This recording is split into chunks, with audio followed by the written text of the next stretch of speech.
Hey everybody, welcome back to Engaging the Phenomenon. And today I have a special guest on, Grant Cameron, who's an author, a lecturer, and researcher. So welcome to the show, Grant. Thanks for having me on, James. I appreciate your interest in what I'm doing. As you know, you've been like a synchronicity point in my own journey. So it's really awesome having you on the show here. Good, yeah. So just to start things off, we got a lot of things going on in the media. We got the New Yorker story. We got the 60 Minutes coming up. Today we had the New York Times drop a story. I don't know if you saw that. What do you make of some of the current events? I'd say it's all planned. I've said that since 1989. UFOs have been around for thousands of years. They've definitely been around for the last 75 years. And suddenly, people have suddenly got the idea that they're going to turn this into a threat, and we're going to get some money, and we're going to go to Congress, and we're going to get this whole thing going. And it's carefully manipulated. I would ask who's been in a skiff in the last month, and exactly what's going on, I think, has been planned, and I think it's working out exactly the way they want to do it. Who do you think's planning it, though? Are you coming from the perspective of like it's the whole government, or kind of what people said, like, oh, there's a small group kind of pushing things around in whatever direction best suits them? Well, I can't say for sure, but I mean, there are people in the government. There's always been people in the government who want to push it.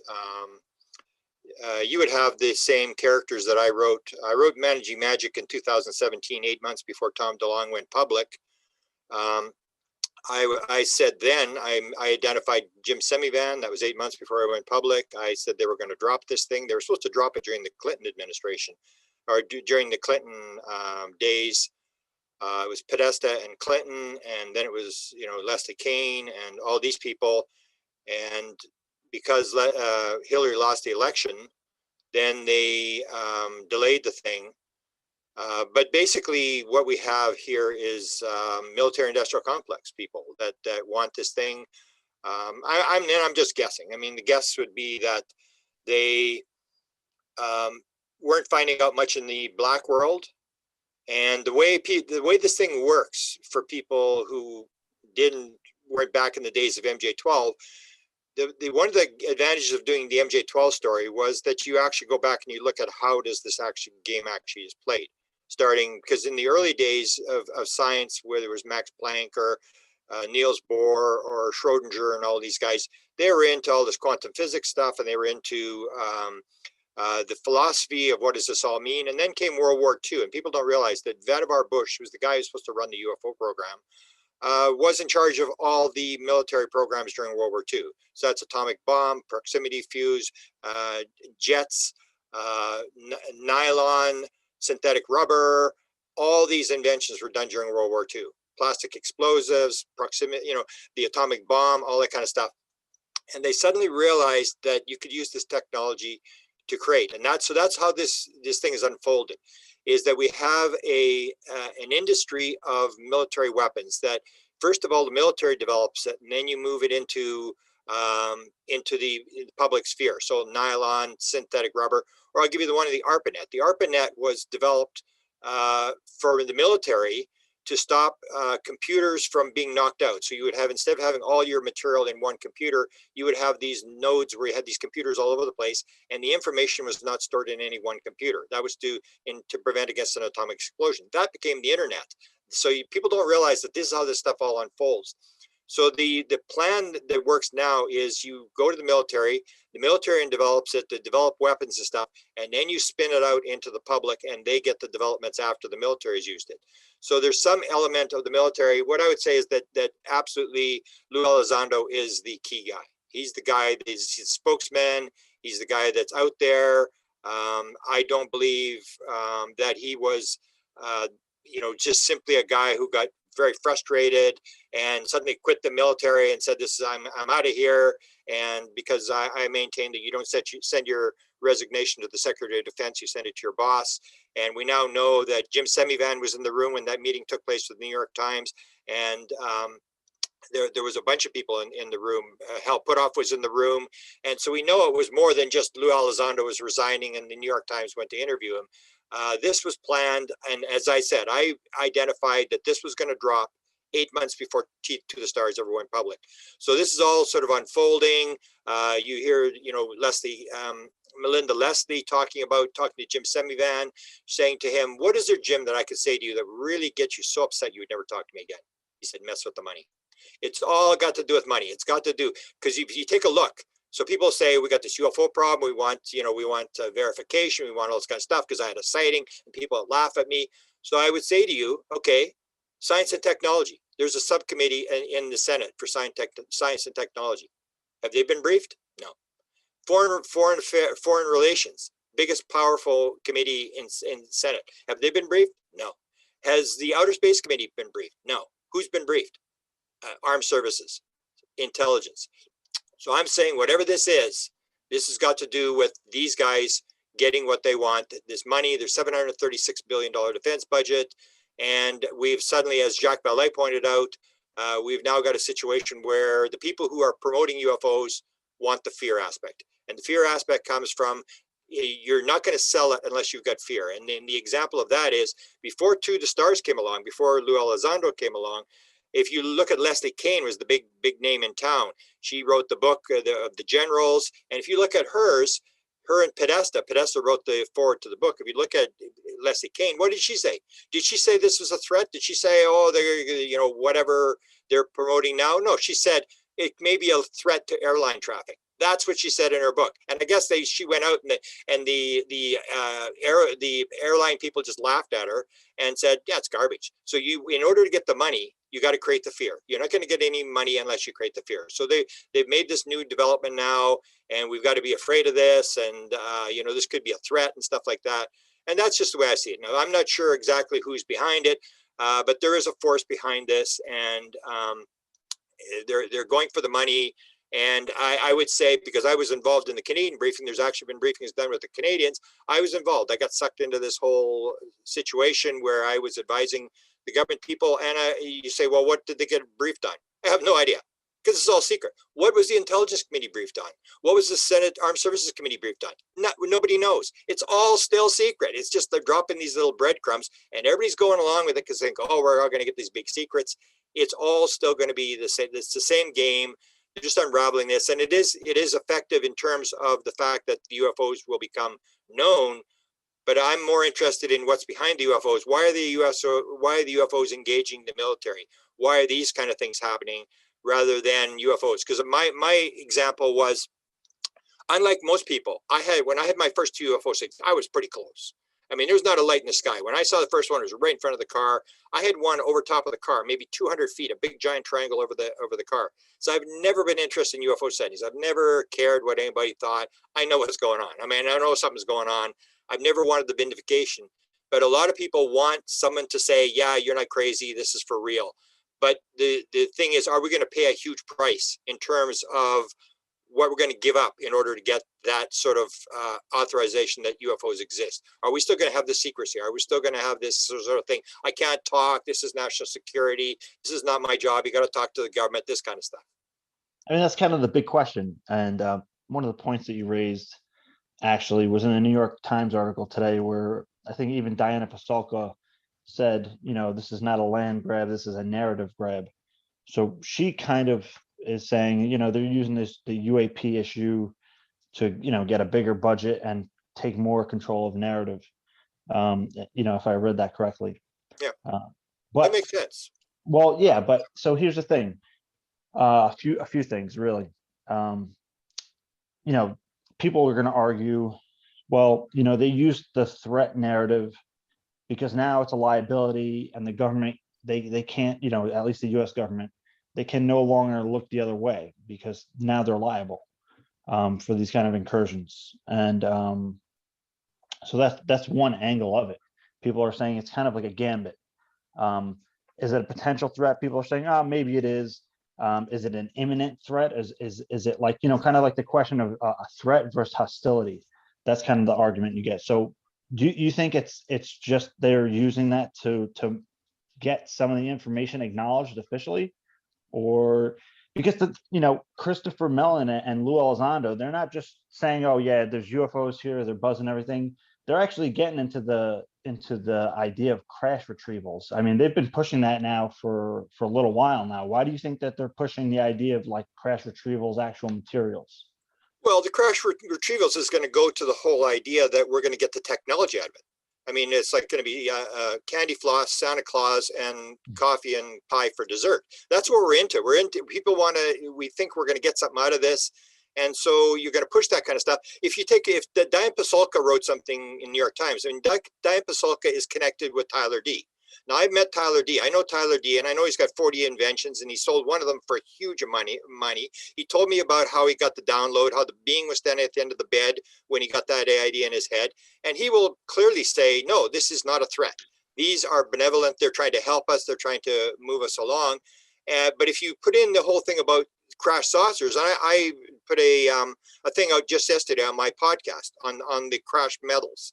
And the whole idea is, so they're saying, oh, we've got these crashes and we're going to get this technology from the crashes. And I say, really, do you actually think that flying saucers came across the galaxy and then started crashing all over the place?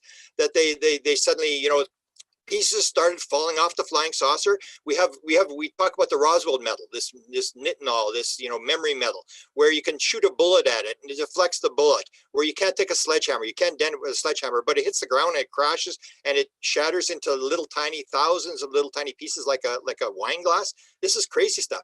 I would basically say there's nothing crashing. Nobody's shooting anything down. That's just ego. That's military bravado talking about, oh, we're shooting this stuff down. Nobody's shooting anything down. This thing, as Jim Semivan said, he was asked by John Alexander. That's the story I heard. John is saying, well, who's in charge? Referring to who in the government is running the thing, because he was told it was for real. He said, they're in charge. That's the bottom line of this thing. They're in charge. And they're running the show. And this stuff I say is gifting. That's what Tyler D says. Tyler D calls the gifting field. One of the pieces I've got a piece of metal from the gifting field, which Tyler D and Nolan and Diane Pasulka all went to the field there, and they got the metal with the special metal detectors and stuff, and they called it the gifting field, that it was given to us. The same as you see the latest interview with George Knapp, where George Knapp interviews Bob Bigelow, and he says, oh, what do you think about Roswell? And he said, well, it wasn't just Roswell. There was one in China, there was one in Russia, there's one in South America. I think they're seeding this stuff. And that's what I say. No, they're dropping this stuff. They're making you go, wow, what's going on here? Like, what's this metal stuff? And they are helping us. They are giving us these little helps. But on the other side, they're playing the game where they're saying, we've had enough of the nonsense, the nuclear weapons. Because I don't know if you know the story. I've had a couple of beings that have come to me. I've never had an encounter with a being, but I've had lots of people like Chris Bledsoe, people who are dealing with beings who come to me and say, I got a message for you from the beings. And I've written 3 books on the first 2 messages I got. And then I got another one. I got these beings out of London, England, who said, oh, they want to talk to me. So there's these 2 women that are in contact. One can trans-channel. So I actually had the meeting with them a couple of weeks back. They were she trans-channels. And these beings say to me, hey, we've always been here. You're the visitor.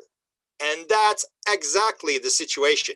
We come into the world, we think, oh, you know, we're here for 70 or 80 years. We own the damn place. It's our airspace. It doesn't belong to anybody. This is not our airspace. This belongs to the universe. We are here as caretakers of the earth, and we think we own the place. We're like, as I posted on Facebook today, I said, we are like bad renters. We're trashing the place. We've got nuclear weapons in the side bedroom because we're upset at the guy down the hall, that we're mad at this guy. We are here trashing the place, and we're supposed to be here taking care of the place. And this was the thing that Jim Semivan, if you've got the story that was done where Chris Bledsoe's son Ryan said he sat in a room where Jim Semivan, who's on the inside of this thing, said they're ultra terrestrials and they created us. And they talk to us through symbols. So that's the whole thing. Is it actually something that's been here all the time and is protecting the world? And that's why they're so worried, I think, about the nuclear weapons. That's why they're after the carriers. That's why they're after the nuclear weapons, is because they don't really care. The Canadian government in the early 1950s got a message. The message that was given, it was given to me by Walt Andrus in 1978 at the MUFON conference. He talked to Wilbur Smith, who ran the Canadian government UFO program. And what he said Wilbur told him was, the beings told Wilbur, however he got the message, we will never, ever interfere. We will not interfere unless there's a nuclear exchange. then we will interfere and we can stop a nuclear exchange. We can take the moon in front of the entire world, split it in half and put it back together. Other than that, we will allow the human race to stew in its own juices, which means to me, they really don't care whether we wipe ourselves out. Really don't. If you want to commit suicide, go for it. We don't really care. It's a reincarnation world. You're coming back to do it again, but you aren't taking out the world. You are not going to take out the world with nuclear weapons. That's what they're worried about, is nuclear weapons, because we're going to not only take ourselves out, we're going to destroy the world. And it's a oneness world. Everything is connected. Everything is one. And what we do to the world, we do to the rest of the universe. And that's what I think they're going to try to stop. That's what the main fear of the beings is this idea that they're giving us warnings about 39% of all experiencers on board the ship are shown the screen. You can say, did you see the screen? Yeah, I saw the screen. You don't have to explain what the screen is. And they'll talk about nuclear devastation and environmental damage and stuff like that. So we're getting the warnings, but the main thing I think they're worried about is this whole deal with the nuclear weapons. So, speaking about the nuclear weapons and the materials, that you said you held from like the gift, or that you have from the gifting field, Jacques Vallée has this new book coming out with Paola Harris. I saw you make a post saying that you actually handled some of the material from that Trinity case. So what do you think about that case in general and those materials? Okay, I saw the piece of material. I've handled the actual piece of material. So these kids that were at this craft that crashed, they claimed they ripped this thing off from the inside. It was like a handle that they ripped off. And it looks like a handle from the 1940s. It does not look like a UFO piece or whatever. And so at one point with I've known Paula for a number of years, and at one point they had the piece hidden. So I was in a house one time and we went in there, and then the guy who had the thing said, so where do you think I hid it? I said, I don't know. And he pulls it out of the back of a TV. So they pull it out of the back of a TV. So they've had this piece for quite a while. So I handled the piece, and then they started cutting off pieces. So Sid Goldberg, a guy at TV, has a piece. There was a piece analyzed in Australia, which came up with, well, it's really not significant or whatever, this analysis, you've probably seen it floating around. And this is from this piece. The thing was, I knew Jacques Vallée had gotten the piece because Jacques Vallée has gathered all these pieces. In fact, Paula Harris came to me to get the Canadian material. The Canadians handle a lot of material too, and I've got all the files on what the Canadians had in the Canadian materials. So Jacques Vallée wanted that, so I sent it to, put it on a OneDrive, and Jacques Vallée accessed it, and I don't know whether they did anything with it. He thanked me for it. But anyway, so I knew Jacques Vallée had this piece. So when I heard that they were doing the Trinity book and that Jacques Vallée was back in this case, would indicate to me that Jacques Vallée did a test on this piece and it's coming up positive. There's something bizarre about this piece of metal that Paula Harris has had and that I handled. It didn't look strange to me. It looked just like a piece of metal from the 1940s. Yeah, they shared some pictures now, and it looks like they have several different pieces. They have that kind of lever piece that you're talking about. Yeah. And I've seen other, I don't know if it's pieces from that, but it looks like other kind of chunks of metal. I don't, doesn't look like anything. They cut pieces off of it. See, Okay. I've seen there's a lot of videos. I saw the videos of the testimony of these guys that were testifying and stuff like that. So they've been working on this. Paula has been working on this case for a lot of years, and she's always dealt with Jacques Vallée, and I guess she got Jacques interested in the case. And the fact that Jacques Vallée is back in the case, there's only one reason, as far as I'm concerned, that Jacques Vallée is back in the case, is there must have that piece of metal, because he's had that sample, little pieces cut off of that metal. It must have come up positive. There must be something strange about that metal. Yeah, there's got to be, maybe there's something interesting about it. And I think they actually managed to get a new witness from the case too. I'm not sure. Yeah, but witnesses really don't count. It's the metal. Jacques Vallée, he wouldn't put his reputation online for 3 witnesses, because this is an old story. It's these kids that are 7 and 9 years old or whatever they were. I mean, it's just another eyewitness testimony. Jacques Vallée, I'm sure it's got to have to do with the metal. There's something about this metal. That's a very good point. And I'm going to be having them on the show on Monday, actually. So that's going to be really interesting. I'm looking forward to reading the book.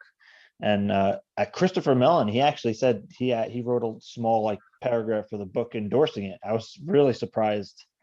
That's where you see this backdoor stuff, where that's what I always did. All the years, I used to talk about Hal Puthoff and Kit Green and Ron Pandolfi and all these guys, and people go, nah, it's all just counter disinformation or whatever. And I always said, I don't care if you believe these guys or disbelieve these guys. there's guys like Eric Davis and all these people. You sit carefully, and every time they say something, write it down and listen very carefully. And after a while, the pieces all start going together, that these people have inside knowledge that you and I don't have. So when Christopher Mellon comes and backs that book, then you know, oh, he knows something. Why would he back the book? He must have talked to Jacques Vallée, because he doesn't know Paula Harris. He must have got it from Jacques Vallée. Same as when this message comes when Jacques Vallée is on the Rogan show, and suddenly there's this message. Oh, I've got this message to read from Chris Mellon. It's like, really? This is perfect timing. And that's where when you listen carefully and you just watch what everybody's saying, you realize there's some coordination behind this thing. This thing ain't happening in a vacuum. Yeah. Yeah. And you know, speaking of the crash retrievals, you know, we know Eric Davis was really involved. I mean, do you think they're actually that, you know, any of the governments that have actual full like crafts?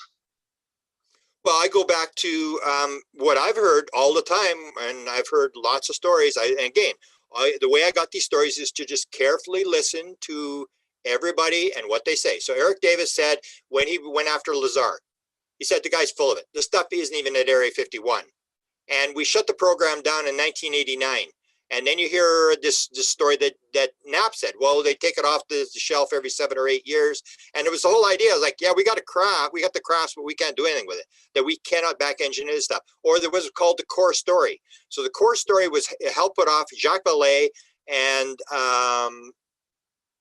Kid Green meet in a Denny's restaurant in the 1980s. And there's all this disinformation, all this stuff floating around. They say, what do we know for sure? And basically the core story, and it's been talked about by Gary Beckham, is the main guy who's written about this over the years. And I followed all this literature about what's called the core story.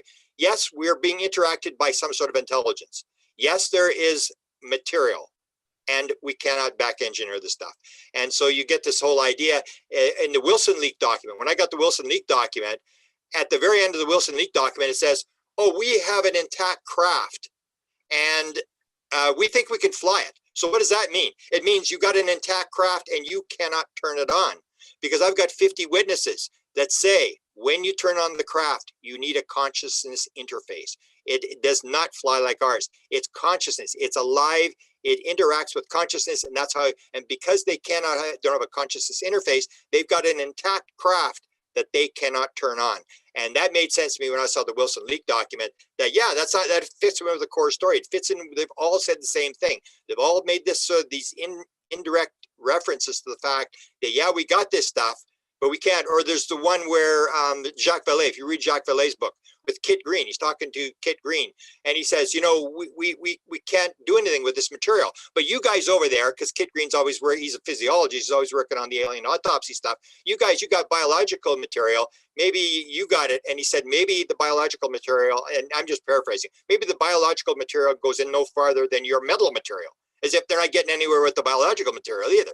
And so that's the thing, especially if you read Jacques Vallée. You read Jacques Vallée's book number 3 and book number 4, and you start to learn, because Jacques Vallée is just writing stuff down. And he, as I say, like I make a joke, he just takes the bus out and just drives over everybody. He just tells all these stories and nobody reads the books. And it's incredible when you see what was going on behind the scenes, that these guys are talking about this. And that's the guys you got to watch: Jacques Vallée, Kit Green, Hal Puthoff, Eric Davis, all these guys. And they were always known as the Avery. And everybody said, oh, it's just disinformation. It's all this sort of stuff. There are people in the government who have been working on this. Eric Davis, a prime example. I knew Eric Davis in the early days when he got let go by NIDS. And I was meeting with them because they wanted the Canadian stuff. They wanted to know what the Canadian files were. I had the Canadian files. And I talked to him. And Eric Davis is one of the sharpest guys you've ever seen in your life. And he's an experiencer, and he worked in intelligence, and he's got these connections inside where they call it the former intelligence officers and stuff like that. He's aggressive. He goes after material. He's talked to a lot of people trying to find out the answer for himself. He's obsessed, just like you and I. And so you listen very carefully to these guys. And I knew they're bringing these guys into NIDS. This guy, they're bringing him in 6 times a year. Bigelow was paying him huge money. And that's the way you do it. you've got to follow the people who are high up and that you think may know what's going on. And that's what it's so Bigelow do. He brings in Kit Green, he brings in Hal Puthoff, he brings in Jacques Vallée, he brings in all the same characters to say, what do you know about this? And tries to put it together. And in the end, he basically gives it up, because I think the reason that he basically gives it up is, number one, there was no technology. He's not going to make any money at this thing because the technology is so far ahead. So he gives up on the technology thing. And the other thing, when he talks to George Knapp, is this whole idea that I would give people warnings to is, you think this is going to be very, we're just going to roll over these aliens or ETs or interdimensionals or whatever there are, and we're just going to grab this stuff. Give your head a shake, because listen to what Bob Bigelow said. He said, when I saw what they did to the government guys, I knew it was time to sell the ranch. And if you read Kit Green's mention when he's talking to Peniston's book, and that goes back to a conversation in 2013 when he's got the 50 witnesses that have been inside 500 yards, the military guys, and they've all got the injuries. And then so Peniston says to Kit Green, he says, you got 50 guys? Yeah. He says, how many are still alive? He said, just you and Burroughs. And this is the idea. You think you're going to take this thing, get ready. And as Bigelow said, get ready. You're up against the force of the universe. And these guys, this is not as was described to me. The love may be the basis of the universe, but don't confuse us with your cookie baking grandma. This thing will take you to your knees. It will cut off your family jewels and it'll send you home. It is very neutral. It does not care. This is not, they're here to help us. They're here to stop, but they aren't playing games. And so people think that we're just going to run in there, and because we're, the strongest military in the world, we're just going to grab this stuff.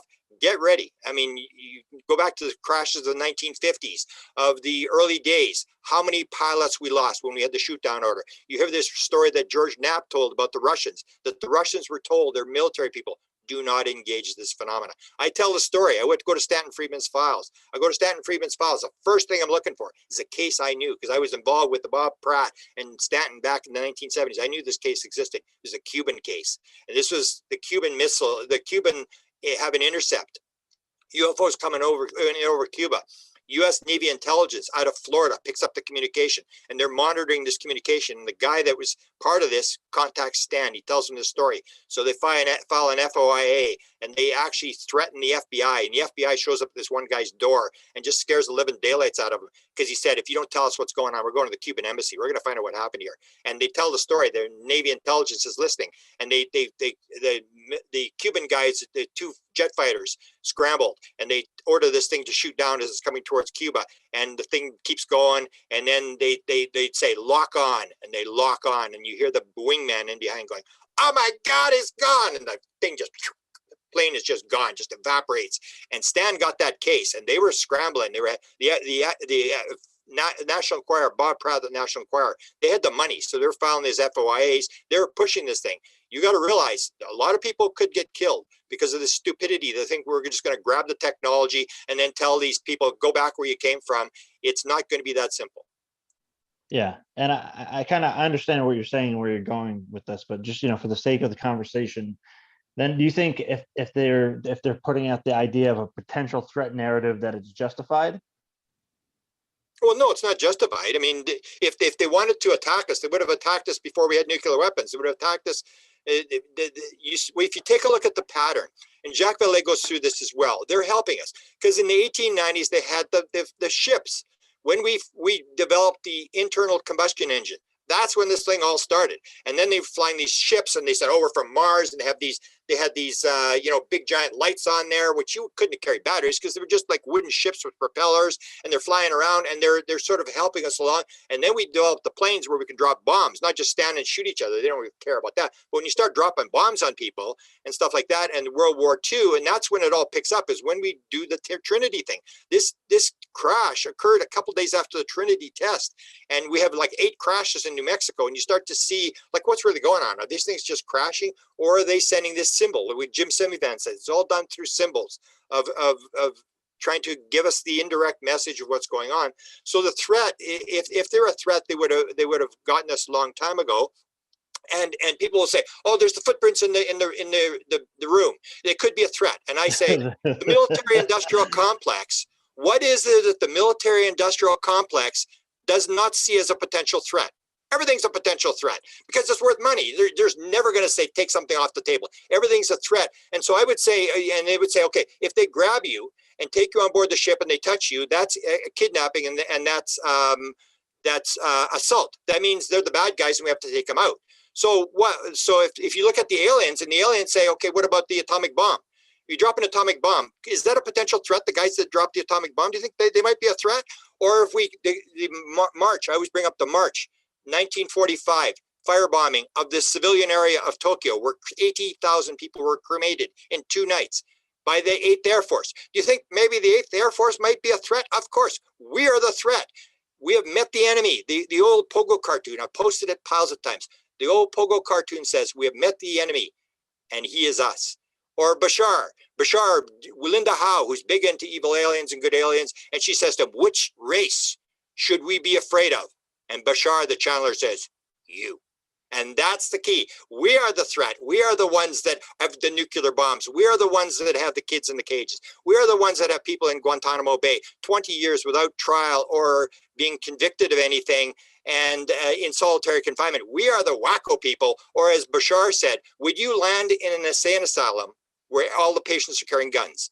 We have to realize we are the threat. That's why they're here, because we're about to nuke the place. We're about to wipe the place out, and they're giving us these indirect warnings and trying to move us away and trying to save us from destroying the world. Yeah, and I think, you kind of have like a few different trains of thought going on here, because there's the people that have no idea that this is real. They're just learning out now. And I guess you can say there's the camp of people who are saying, listen, this is a potential threat. And I think some of them are using that as a gambit to like Lou Elizondo and Christopher Mellon. I don't think that they have some kind of insidious plot. I genuinely think they're trying to push the information forward and let the chips fall where they may, kind of thing. Yeah. What I just, while we're talking about all this kind of stuff and the threat, what do you think of the idea that they're going to stage like a false threat attack, to have like a false flag, ET or UFO event that would kind of like make us think that UFO intelligence is an enemy, and then we have to basically change our world, go into like a war against the intelligence, boost the what I'm talking about. Are you talking about false flag by the intelligence or by the government? Correct. Yeah. Well, yeah, a false flag by the government that makes it look like it's UFO intelligence. Yeah, that's a Greer idea. I don't really. How long are you going to keep that going? I mean, I don't. That's military bravado. It's these guys coming up to him and saying, "Oh, we're shooting these things down." And it's like, anytime you take a look at the technology. I mean, if you look at the Tic Tac dropped from 80,000 feet down to sea level. That's 15.15 miles in 7/8 of a second. I mean, you're not shooting this stuff down. If you look at the people that I see fly the ship, and they say, Ron Johnson, sit in the ship and say, where do you want to go? I want to see the Milky Way from outside the Milky Way. He said, hang on. 1 second later, he said, we're looking back and I'm looking at the Milky Way from a distance. Or these kind of things, the technology, or Chris Bledsoe is described, Ron Johnson is described, Terry Lovelace is described. I see the craft and it's just an ordinary size craft, and I go inside and it's the size of a football stadium on the inside. We don't have that technology. We aren't shooting this stuff down. I think that's all military bravado. So if you're going to do a false flag, how long can you keep this thing going? Like 1 hour, 2 hours? I mean, how long before anybody catches on that you're, I don't think we have this kind of technology. I think it's just straight out. You may want the information out, but the only way you're going to get it out is unless you do the fear thing, you ain't getting any money. There's no way, because who cares? I mean, they've tried to push this thing in Congress so many times, but it's not in anybody's bailiwick or whatever we want to call it. It's not in anybody's job description to do this kind of stuff. We really don't care. I'm doing agriculture. I don't really care about these things or whatever. So you have to create a need and then fill it. And the key is that the intelligence and the defense budget are the two biggest budgets. And who's going to miss a couple $1 billion from these budgets? So you can walk in there and you get the money. So help put off. In fact, Ron Pandolfi, I've dealt with Ron Pandolfi for years. And Ron Pandolfi says this is a techno scam.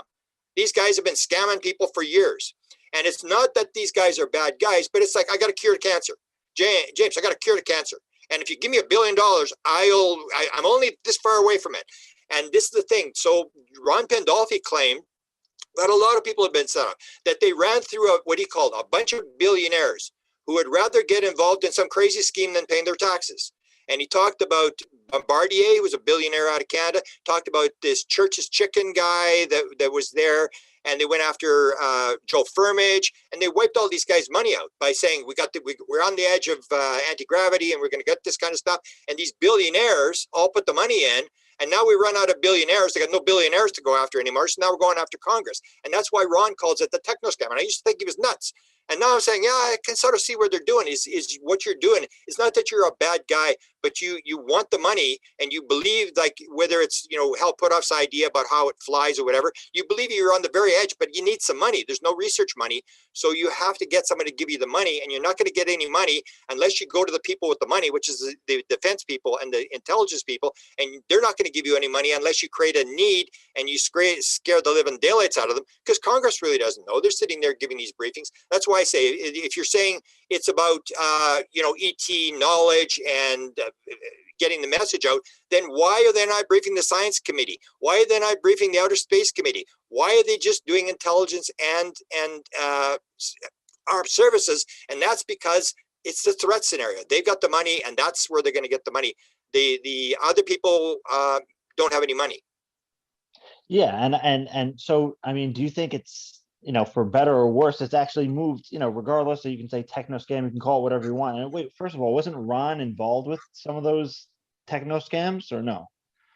Well, he calls himself the gatekeeper. He's the guy that he says, at one point they were saying his ex-wife said he claimed his job was more important than the president of the United States. He's the gatekeeper. That the story was, that when Reid got the briefing, that they confirmed, yeah, Reid got a briefing. And when he said, like, when people give me the briefings, I always say to them, hey, okay, I'll tell you what's going on, senators or whatever, but just remember, now you're in charge. Now anything goes wrong, you're responsible. And then the senators, he said, you should go, okay, you keep the keys. And it's sort of like he's the gatekeeper. He's the guy that knows the classified material.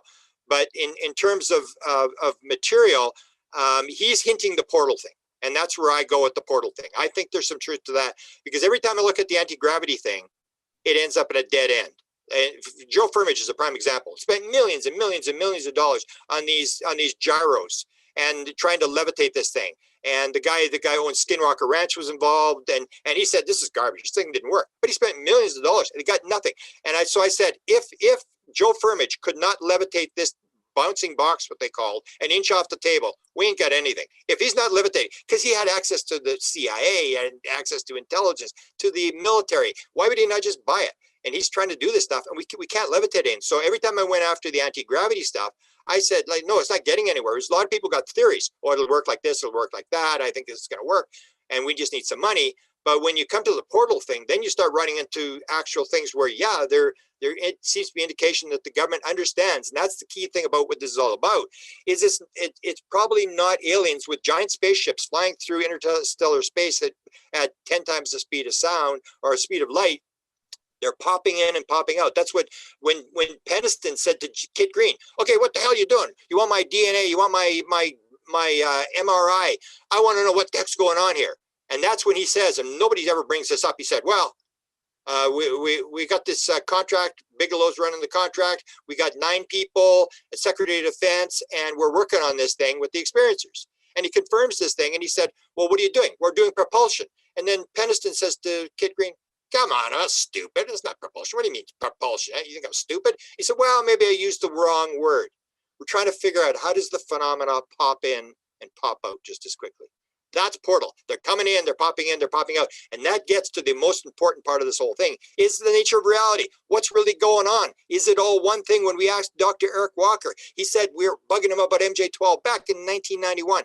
This is the guy who had 14 honorary doctorate degrees, chairman of the board of the Institute for Defense Analysis, done an engineering study for Eisenhower, was friends with Vannevar Bush, co-developer of the homing torpedo, really, really top guy. And we're saying to him, come on, tell us how this thing works. You were there when it started, and you the cover up and stuff. And he said, look, let me confirm to me.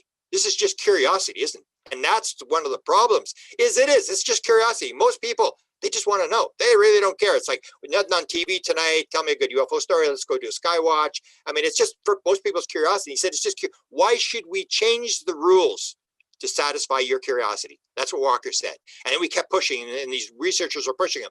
And then he said, you're up against the windmills. Leave it alone. There's nothing you can do. Unless you have the mind of Einstein, you're never going to figure this thing out. It's way beyond what is known in mathematics.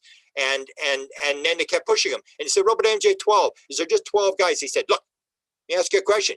What do you know about ESP? 1991, he said this. What do you know about ESP? Unless you understand about ESP, you will not be taken in by the control group.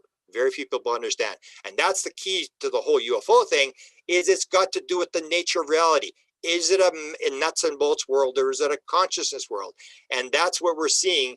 And if they're going to that end, I'm all for it. I cheer them on if they're, and I think Elizondo knows that. Because I know people who know Elizondo, and they say to me, no, I don't think Elizondo believes the threat narrative.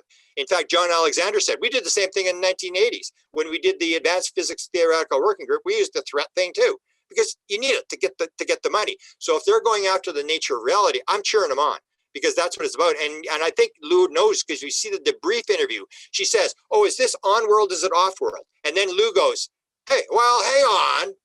Let's not possibly, maybe it's not duality. Let's go down the rabbit hole. And he starts going to this whole thing. It may be here, maybe now. There may be no out there, all this kind of stuff. And I know there was an experiencer out of Israel who contacted me, said, do you hear what Lou said? I said, yeah, I heard what Lou said. And we actually did a show on it, because he picked up the same thing. Like, we knew what Lou was talking about. He's saying, no, it may not be off world. This may be like popping in, popping out. It's all one thing. It's all layered. It's all it's all vibration.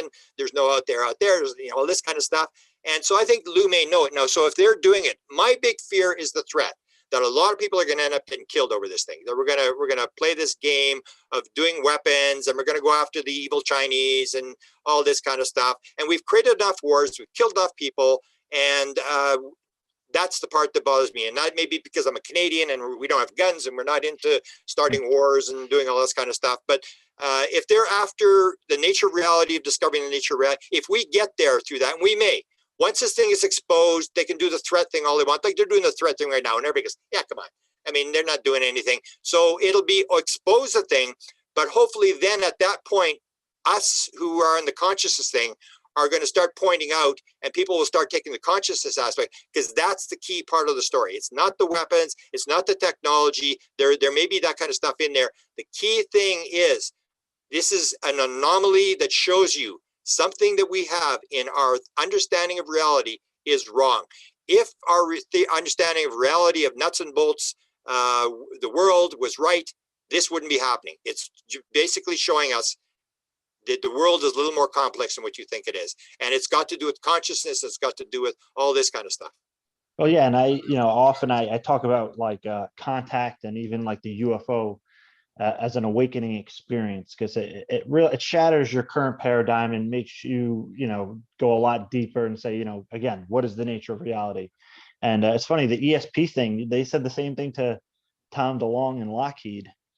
Yeah. And yeah, and that's a key. We should mention that story. That was the head scientist, because we got that. That was my basic download in 2012. That's how it all started for me when I moved from nuts and bolts. They put all these things in my head at the same time. One was that the Canadians were told in 1950, November of 1950, top secret memo written by the Canadian head of the program said, we were told by American officials that other things might be associated with the flying saucers, such as mental phenomena. And the Americans aren't doing very well, because they said, if we're working on the problem, they're willing to exchange credentials and talk to us. The key to that was, in 1950, nobody had talked to an alien. The aliens did not start to appear to people like Adamski and Williamson until a couple of days after the detonation of the hydrogen bomb. The hydrogen bomb is key, because you cannot destroy the world with atomic bombs. You can destroy the world with a hydrogen bomb. So as soon as we detonated the hydrogen bomb, the aliens all started to appear in face to face with people and stuff like that. So how did the Americans know in 1950 to tell the Canadians the mental phenomena was involved? All it was things flying around the sky. There was no alien saying, hey, we're telepathic, we're here. There was none of that kind of stuff. That was given to me. Then the Eric Walker thing was given to me in 1991, where Eric Walker says to us, hey, What do you know about ESP? And then Jan Hartson, you remember the story of Jan Hartson in 1993? Ben Rich is saying, we've discovered the technology to take ET Hill, and we've discovered the mistake in the equation.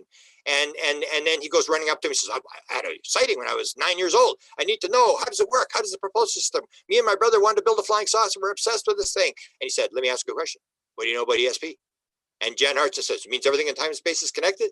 That's how it works. So those three things came into my head. And watching this lecture from Colin Landers, I went, oh, that's how it works. It's consciousness. And first I thought it was consciousness. Then I realized it was non-local consciousness. So when Tom DeLonge goes to the skiff at Lockheed, and he's talking to these guys, the head scientist and this other guy, before Robert Weiss walks in the room, then the guy says, how does it work? All I want to know is how it worked. How did it get here? And he said, well, and where he picks it up is because people always forget that Tom DeLonge started with Stephen Greer. And he was into and Stephen Greer had given him the tapes. He was hiding the tapes under his bed and stuff like that. He was all scared, and his phone was being tapped, and the government was after him and stuff like that. And of course, Stephen Greer knows the consciousness connection because he was taken on board and he was showed these contact modalities, this consciousness thing. So he knew it, and that's when Tom throws it up. Oh, it's consciousness. And he said, now you're talking. And then Tom says, for 45 minutes, that's all the head scientist wanted to talk about was consciousness. But that doesn't mean that they really understand that they can build the thing. They understand this consciousness connection because it's got aliens who are telepathic. They got all these people who are getting all this material, and they realize if they've got a live craft, that it's run by consciousness, that you need a consciousness interface to turn the craft on. Yeah, and and Lou Elizondo in several talks, he's talked about like a quantum mechanics and stuff. Yeah. And just the other, maybe it was yesterday or today, you posted that quote from Valet talking about entanglement, and kind of maybe that's, there are all those people are looking deep at the nature of reality stuff. And but will they ever? The key is, will they tell us? So if Lou knows that now, are they going to tell us, or are they going to say, as the Canadians told me when I went back to the guys that I was actually bringing up to speed, the guys that were getting briefed, and then, he talked to us, but nothing, get nothing out of them. It's like, well, this is classified. We're not talking about this right now, and how much are we really going to learn? How much are we going to be told? Because it's not in their vested interest to tell us. They want the technology, they want the money, they want the budget and stuff like that, because it is true. This is how it works. This majority of the stuff that we've got came out of weapon development. And that's how the American economy runs, is the military gets it. It has all the big money. It has all the big labs. It runs this stuff, but they weren't getting anywhere because they talked about this thing about the stovepiping, that you've got a piece, the Bell Labs has got a piece, this guy's got a piece, and nobody's talking to each other. This way they can get the stovepiping out and everybody can talk to each other, but it's still going to be development of military weapons, which will then spin off into weapons or stuff that the public will use. That's how it all develops. That majority of the stuff we have, we don't realize, comes out of military development. Yeah, and it's kind of like one of those things is damned if we do and damned if we don't. If we don't, if they don't pull their gambit basically and try to push this out, we're stuck where we are. Yeah. And if they do, we run the risk of that the threat narrative being spun out of control, which I don't think that's their intention, obviously, but the potential's there. And maybe they're going with the idea of like, once this is out in front of everybody, and not just, again, right now people are getting briefings in the Senate and stuff like that, but I think their hope is that like eventually some of this is going to come out enough where the scientific community and other people understand this as a reality, and then when you have the human collective working on this issue as a genuine phenomenon, that's when we're going to see things change. Yeah, in the end, I say it's all going to work out. I mean, right, exactly. Because we did these interviews with people who, you hear this theory, and we had three people. One was the near-death experience. One was a regressionist. One was in a float tank doing stuff with, fasting in a float tank, where everything's perfect. Everything's exactly the way it's supposed to be. And the world is not good and bad. People always want to do the religious thing. Oh, there's good people, bad people, good countries, bad countries. No, there's just experience. It's all reincarnation. We're all actors coming onto a stage, play for 70 years, go and play another act. That it's what do we learn from what's happening. So whatever happens, we're going to learn from it. Hopefully we have less pain in terms of what we learn. But in the end, whatever happens, we will learn something from it, and it will all work out. I have the same kind of sentiment, and I've had some of those, all these different experiences, from the contact to something akin to a near-death experience, and some of those dream visions and stuff. But getting to contact now, you wrote a book on contact modalities, which is excellent, by the way. That book is awesome. What do you think how do you think contact plays a role in this whole picture? Well, the idea behind contact modalities is the idea that there is a field, and there's no time and space, so everything is in the field. It's all been fully figured out already. Everything is there. And that's where we get this crazy idea that we're going to take on this intelligence. So you get 40% of all experiencers say at one point during their experience, they knew the answer to everything in the universe. And when they came back, they said, I'm going to remember it, and they didn't remember it. 31% of people in near-death experiences say at one point during their experience, they knew the answer to everything in the universe. So the answer to everything is in the universe. It's out there. It's the ability to access the material. So if you're an experiencer and the beings allow you into this field and you say, I knew the answer, that means the beings have the answer to everything in the universe, which is pretty stupid to think we're going to take these people on. That's what I'm saying. Get ready. I mean, make sure will is written, make sure your life insurance is paid up, because you're not up against, some low level junior secretaries here. These people have some access to some pretty powerful stuff. And that's the idea behind contact modalities. So I use all these modalities, and it's the idea of trying to figure out what's the ultimate nature of reality? How does it work? And a lot of people, you listen to the people like the experiencers. So a lot of people say, well, we want the crash material because they're into the technology. We want some bigger cars, fancier cars, and this kind of capitalist type stuff. But I always look at the experiencer. It's like, so what did they tell you? And then it's like, well, 54% say we were talking about oneness and love, about the fact that everything is one, everything's connected, and all this kind of stuff. And I look at the experiences because the experiences have been in the field. Now, some of this they do, but Lou will say, well, we can't deal with experiencers like Chris Bledsoe. So we can't, because we can't spy on people, we can't interact with the public. So we just deal with the military stuff. But the experiencers are the ones that you got to deal with, because they're the ones that the beings are actually talking to. So you can go to the government, you can go to people, and they'll say, well, I can't talk, I've got a security clearance, and, I'd like to tell you, but and this sort of stuff. But if you go to an experiencer and they trust you, they'll tell you everything. They'll tell you exactly what they were told. And what you start to see is these patterns. And the idea of being contact modalities, there's different ways to get in the field. Some are easy, some are, and the UFO experience is one. The people are brought in the field and they have this access, or near-death experience, or meditation, or psychedelics, or hypnosis, or meditation. There's all these different ways to get in the field. And the people that are the experiencers have been in this matrix type reality. They'll say, I was in this thing. It's more real than the real world. There was no time and space. And that's when you start to learn. You take the notes and you say, okay, this and that. Or you see this stuff like the one example I mentioned earlier, where to me it's extremely significant, where you get Chris Bledsoe. And so I heard Chris Bledsoe had flown the flying saucer. So I said, Chris, I need you to tell me, start to finish, how do you fly a flying saucer? He said the thing was sitting there, the door was open, I went in, it was like huge on the inside, it was like massive on the inside, and I looked outside and it was the same little side, I looked inside, it was huge. And then I'm talking to Ron Johnson, and Ron Johnson says his being was called LB. So LB takes him into the spirit world, and he's with his dead mother. He's walking around in the spirit world with his dead mother.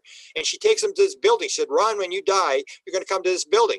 And he says, and I walk into the building, he says, and I suddenly realized it's like 10 or 100 times the size inside is outside. I go, hey, that's what Chris Bledsoe said. That's what Terry Lovelace said about the flying saucer. And you go like, I wonder if this is the same thing. And you start to look at that aspect, is like, what's really going on here? Or the other one that I tell you, if you've seen the UFO documentary, UFO Cover Up Live, everybody said it was absolutely terrible. It was like they're just like reading, and they're reading off cue cards. It was run by the CIA. It was a drop from the CIA. So of course you had to read off cue cards because they wanted it timed to the minute and all this kind of stuff.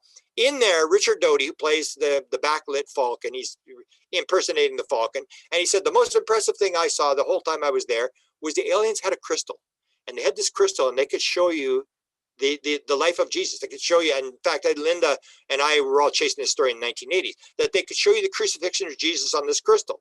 So then you go to Ron Johnson, and Ron Johnson says, I'm in this big building with my mother, and she's showing me these rooms, and there's all this stuff in there. And she takes me to the far end of the room, and there's this table with these crystals coming out of the table. And of course, beep, my antennas go up, crystals.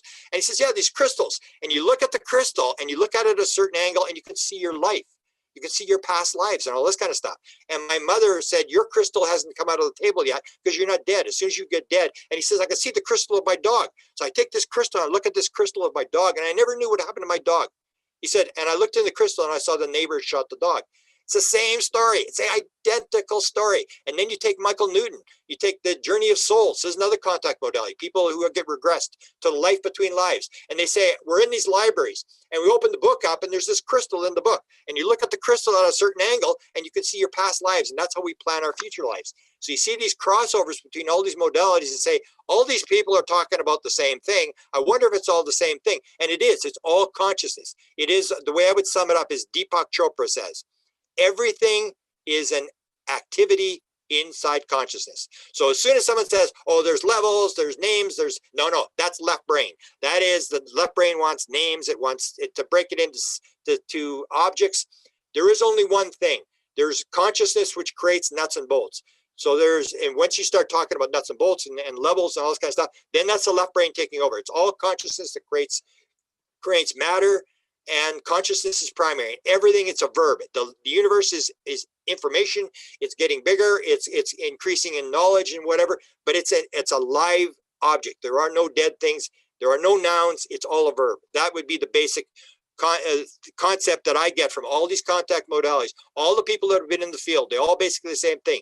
It's all one thing. It's all alive. Even people doing ayahuasca, they say, I did ayahuasca, like Sting. I did ayahuasca. I suddenly realized, oh my God. Everything's alive, everything's conscious, everything's one. That's the same thing that UFO experiencers will tell you is like, oh my, I realized everything was connected, everything was alive. That's how the world actually works. That's where we got to go instead of going after the technology because, and they can go after the technology. Everybody has to do their own thing. If you're the military, they'll use the Nuremberg defense. I'm in the military, that's my job. That's what I do. It's like, okay, salute and do your job, whatever. I would just warn that if you're military, you should listen to Eisenhower, last speech of Eisenhower. Beware the military-industrial congressional complex. I went to the Eisenhower Library. I studied that because there was nothing to do in the Eisenhower Library. There was no UFO documents. So I started looking at the military-industrial complex speech. And there was a bunch of people who had talked about it. Milton Eisenhower, the president's brother, all these people. And they would ask him, so what do you think he was meaning by that military-industrial thing? And they would all give their opinions. And there was all a uniform opinion between all these people in the administration who gave these exit interviews when they left the White House. They would give an exit. What was it like to work with the president? And how'd you feel and what happened and stuff like that? And they all said the same thing. It was this idea, and it was congressional. They took out the word congressional from the speech because he didn't want to offend Congress. And what he's saying in there, beware the military-industrial complex, but the congressional is once you get the full circle. And the example I always use is the F-35 jet fighter, which is way overrun. Trump was after it. It's a total ripoff, all this money. Why can you not stop it? Because it is being built in 46 different states. So if you're a senator or a congressman, you ain't voting against the overruns. No, let's just let them do it. And that's what you do is once you get Congress involved, then you get the full cycle of money. There's jobs, people have got jobs, the congressmen are looped into it, the military is looped into it, the money's circling, and you cannot stop it. And that's what's happening now. We're bringing the Congress into the equation. And once Congress starts putting out money and everybody's got jobs, you're never going to shut this thing down, whatever that is they're doing. And I would say you should listen to Eisenhower, salute a 5-star general, and say, beware the military-industrial complex. But they don't. They just say, my job is to protect the America against foes, internal and external, and all that kind of stuff. And you basically just follow the thing. So in the end, that's my reservation. But there is a lot to be learned. I mean, I call it the theory of wow. They are teaching us through all these weird things they're doing. They're teaching us that the world is much more complex than you think. It's not flat. We're not the center of the universe. It's not made of nuts and bolts. It's made of consciousness. They're giving us all these hints that the world is not the place we think it is. Well, Grant, we got just about a minute left, and again, it was fantastic having you on. This time flew by. I feel like I could be on here like the half of the day with you, and I wouldn't even realize. If two things. What, leaving for the audience, parting words. What would be some insightful words you would leave with the audience? I usually go with the whole idea of understanding what life's about. Everything is an activity inside consciousness. We are players. We are acting on a stage, but we are not the actor on the stage. We play an actor on a stage. We are not the actor. We are here for 70 years. We go and we play another role. So all you have to do in life, to me, is to figure out this idea of mission, which I always ask experiencers when they have their thing. I'll say, "Do you believe you're on a mission? Do you think you're on a mission?" And they go, "Yeah, I think so. I don't know what it is, but yeah, I think I'm on a mission." And that's the whole idea. We come into the world. You have to realize, if it's a reincarnation world, this is the second big download experience I had in 2017 with 24 things. One of them was, is it one life? If it's one life, then that's one world. But if it's multiple lives, that's a whole different world. All the rules are going to change. If it's a multiple life world, then you and I probably came into the world to do something. We probably agreed, I'm going to do this, I'm going to work on that, whatever. All we have to do is figure out, what did I come into the world to do? When I leave, they're going to ask how to work out, because I planned the whole thing. And am I doing what I planned to come into the world to do? So that's the bottom line. The fact that it is a consciousness world. Everything's an activity inside consciousness. Consciousness is primary. And we came in to do something, and we got to figure out what we're supposed to be doing here and do it. And don't worry about what everybody else is doing. All right. And where can people find your work? I have a new podcast called Paranormal UFO Consciousness Podcast, which I put out pretty much every day. I have my Facebook site, which is Presidential UFO, and my YouTube channel, which is White House UFO Grant Cameron. All right, awesome.